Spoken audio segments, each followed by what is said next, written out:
All right, let's get this show started!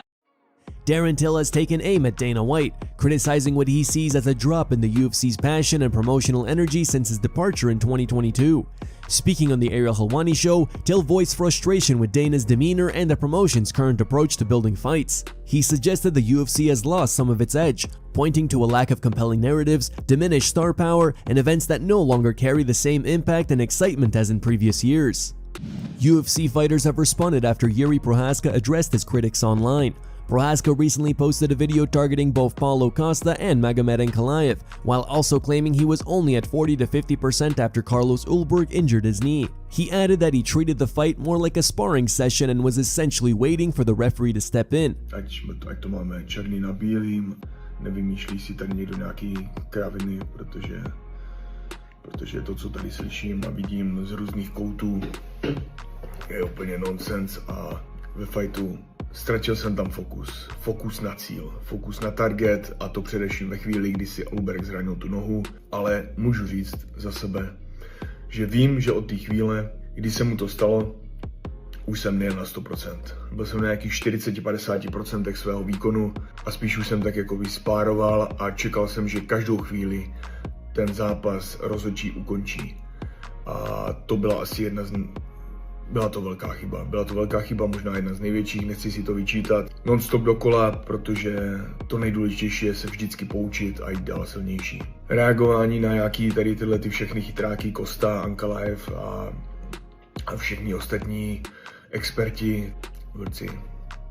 Takhle. Costa replied, "Don't hate me, hate your bad decisions." Ankalaev also clapped back, writing, "Jiri, fake news, you got knocked out, simple, don't make excuses." Josh Hawkett also chimed in, tweeting, "He was never 100%. The down vado broke him the week of the fight." Frankie Edgar has offered rare insight into what it was like training alongside Zabit Magomedsharipov. Zabit was widely viewed as a future featherweight champion thanks to his dynamic striking and elite grappling. However, he abruptly retired in June 2022 at just 31 years old, citing ongoing health issues, particularly complications with his immune system that required surgery, along with frustration over cancelled bouts and a desire to pursue other ventures. Despite riding a 14-fight win streak and sitting among the division's top contenders, he stepped away from competition to focus on business and coaching.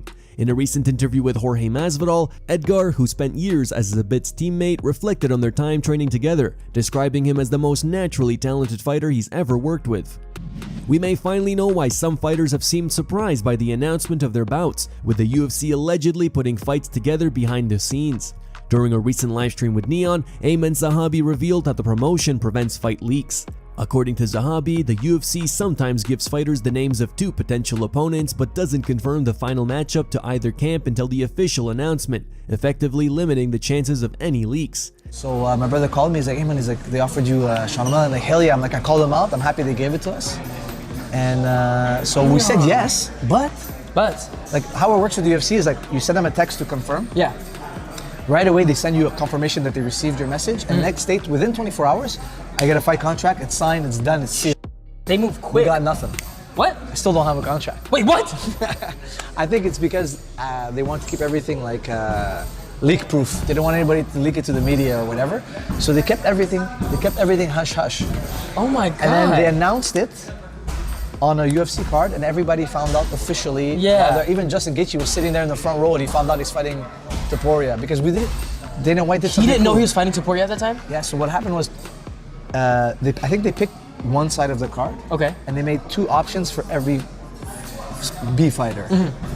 And so I think I said yes, and I think Corey Sandhagen said yes, and I think they offered Topuria the fight with Gaethje, but they also offered him Islam Makhachev.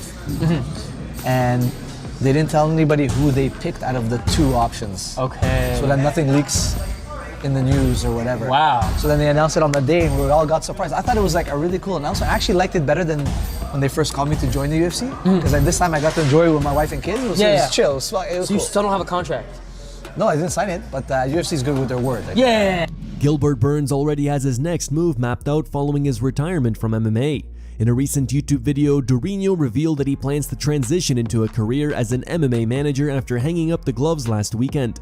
Brian Ortega's past relationship with Tracy Cortez appears to have been far more turbulent than fans, analysts, and fellow fighters initially realized. Throughout the UFC's history, several power couples have stood out, including coach-fighter pairings. Former title challengers Thiago Santos and Yana Kunitskaya, Rose Namajunas and Pat Barry, as well as Amanda Nunes and Nina Nunes are just a few notable examples. Ortega and Cortez were once part of that conversation before a sudden and reportedly messy split. Despite the breakup, the two have maintained a relatively cordial relationship over the past year. However, according to Ortega, that civility didn't come easily. He described their past relationship as toxic and said it took significant time to reach their current dynamic. Speaking on Dominic Cruz's Love and War podcast, Ortega reflected on their highly publicized relationship at the peak of their UFC careers, and made it clear he doesn't look back on it fondly. Here are the top 3 memes found on the internet. Number 3 meme was posted by Hamza Chimaev. Number 2 meme was posted by Smash Talk.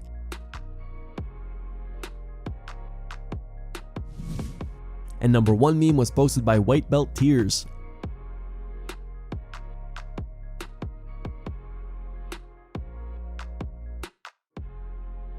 Thank you guys for watching. Don't forget to like this video and subscribe to the channel for your daily dose of MMA. Catch you tomorrow.